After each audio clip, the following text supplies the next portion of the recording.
Hello అండి అందరికీ. ఇది వచ్చేసి LG front load washing machine అనమాట. కంప్లైంట్ వచ్చేసి టచ్ ప్యానల్ వర్క్ అవ్వట్లేదు అని చెప్తున్నారు కస్టమర్. మనం ఇది వరకు ఆల్రెడీ కస్టమర్ దగ్గర సర్వీస్ చేసాము. ఇప్పుడు ఈ వాషింగ్ మెషిన్ లో వచ్చిన కంప్లైంట్ ఏంటంటే టబ్ క్లీనింగ్ అనే స్విచెస్ అనేది వర్క్ అవ్వట్లేదు అని చెప్తున్నారు కస్టమర్. ఆల్రెడీ మనం చెప్పాం కదా, ఈ కస్టమర్ కి మనము టచ్ వర్క్ అయితే చేసాము ఇంతకు ముందు. కాకపోతే అప్పుడు మనం పవర్ ఇంకా ప్లే బటన్ ఇప్పుడు మీకు చూపిస్తుంటే ఇదొకటి ఈ రెండు మాత్రమే మనము చేసి ఇచ్చాం అనమాట. సో అప్పుడు ఏ ప్రాబ్లం లేదు. 2 years తర్వాత మళ్ళీ ఇప్పుడు టబ్ అండ్ వాష్ ఉంటుంది కదండి, ఆ స్విచెస్ మాత్రమే వర్క్ అవుతుంది. ఇప్పుడు అవి మనం రిపేర్ చేసుకుందాం. ఇదైతే నీట్ గానే ఉంది చూసారు కదా, ఇక్కడ ఏం ప్రాబ్లం అయితే లేదనమాట. ఆ రెండు మనం చేసాము చూసారా. ఇక్కడ మనం సిల్వర్ ఫాయిల్ టేప్ పెట్టేసి ఇచ్చామన్నమాట. అప్పటి నుంచి ఏం ప్రాబ్లం అయితే లేదు. అది ఇదేంటి టేప్. ఇక్కడైతే ఇప్పుడు మనకి టబ్ బటన్స్ ఏవైతే ఉన్నాయో టబ్ క్లీనింగ్ కి మనము 2 స్విచెస్ ఉంటాయి అనమాట.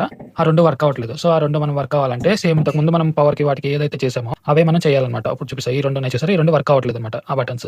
సో ఆ రెండు బటన్స్ ఏవి అంటే ఇలా మనం స్ప్రింగ్ పెట్టుకుంటే ఆ రెండు బటన్స్ అనేవి వర్క్ అయిపోతాయి. ఈ స్ప్రింగ్ కూడా ఏంటంటే మనకి మిక్సర్ గ్రైండర్ ఉంటుంది కదండి, ఆ గ్రైండర్ కి సంబంధించిన కార్బన్ బుష్ కి వస్తాయి అనమాట స్ప్రింగ్స్. అవి నేను కట్ చేసి ఇలా పెట్టుకున్నాను. సో ఇవి పాత రిమూవ్ చేస్తున్నాను. దీనిపైన ఉన్న కాపర్ ఏదైతే సిల్వర్ ది ఉంటుందో అది మొత్తం పాడైపోయింది అనమాట. సో ఇవి మనకి దొరికినా సరే అంతగా సెట్ అవ్వవు. ఇంతకు ముందు మనం ఇది సర్వీస్ చేసామని చెప్పాం కదండి. అప్పుడు ఉండి మనకి చెప్పిన కంప్లైంట్ ఏంటంటే కస్టమర్ పవర్ బటన్ ఇంకా start and pause button work అవ్వట్లేదు అని చెప్పారు. సో అప్పుడు మనం ఆ రెండు మాత్రమే చేసాం. మీకు చూడండి ఫస్ట్ లైన్ లో కనిపిస్తుంది కదా, ఫస్ట్ లైన్ లో ఫస్ట్ వన్ ఇంకా ఫోర్త్ వన్ ఆ రెండు స్విచెస్ అవుతున్నాయి, అవి మనం చేసినవండి. ఇప్పటివరకు అయితే ఏ కంప్లైంట్ రాలేదు. సో కస్టమర్ కి మళ్ళీ వేరే ప్రాబ్లం వచ్చిందనమాట. ఏదైతే టబ్ క్లీనింగ్ స్విచెస్ ఉన్నాయి అవి వర్క్ అవ్వట్లేదు అని చెప్పారు.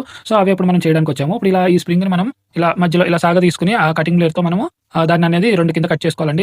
ఇలా కట్ చేసుకున్న దాన్ని ఆ రెండింటిని ఆ టబ్ క్లీనింగ్ దానికి మనం సెట్ చేయాలన్నమాట. ఇలా చూడండి, ఇలా పైన పెట్టి అలా రొటేట్ చేసుకోవాలన్నమాట. అలా లైట్ గా ఎక్కువ ప్రెషర్ పెట్టొద్దండి. అలా లైట్ గా దాన్ని మనం తిప్పుతా ఉంటే ఆ స్ప్రింగ్ అనేది లోపలికి వెళ్తుంది కొంచెం. సో ఇవైతే సెట్ అయిపోయింది. సో ఇప్పుడు మనకి ఫ్రేమ్ లో ఏదైతే టచ్ ప్యానల్ ఇక్కడ చూసారా ఈ రెండు, ఇక్కడ కూడా మనము ఇలాంటి స్టిక్కర్స్ అంటియాలన్నమాట. Silver foil stickers. ఆ గమ్ ఉన్నది కిందకి అనమాట, సిల్వర్ ఫాయిల్ కనిపించేది పైకి అనమాట. సో ఇలా ఈ విధంగా ఏం గ్యాప్స్ ఏది పక్కదానికి టచ్ అవ్వకుండా ఇలాగా మనం నీట్గా అంటించుకోవాలి. ఇప్పుడు సెకండ్ వన్ కూడా అంతే అండి, సేమ్ చూసారు కదా. ఇలా ఆ కార్బన్ సైడ్ ఇలా అంటించుకోవాలి. యాక్చువల్గా ఆ ప్యానల్కి ఉన్న కార్బన్ మనకి ఎక్కువ రోజులు యూజ్ చేయడం వల్ల అది పాడవుతుంది అనమాట. ఎందుకంటే తేమ అప్పుడు వాటర్ ఎక్కువ యూజ్ అవుతుంది కాబట్టి వాటర్ కంటెంట్. సో ఆ తేమ అనేది ఆ కార్బన్ మీద స్ప్రెడ్ అవ్వడం వల్ల అది దాని మీద ఉన్న కార్బన్ ఏదైతే కంపెనీ నుంచి వచ్చిందో అది పోయిందన్నమాట. సో మనకి ఆ పవర్ అనేది టచ్ అవ్వడం కోసం మనకి ఆ వర్క్ అవ్వడానికి మనం ఆ సిల్వర్ ఫాయిల్ అయితే స్టిక్ చేసాం అనమాట.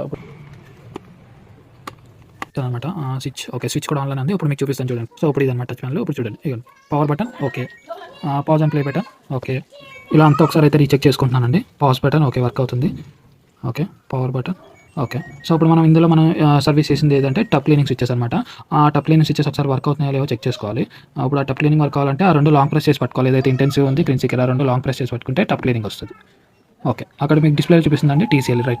టీసీఎల్ అంటే దాని మీనింగ్ టబ్ క్లీనింగ్ అనమాట. సో అప్పుడు ఆ ప్రాబ్లం అనేది సాల్వ్ అయిపోయింది.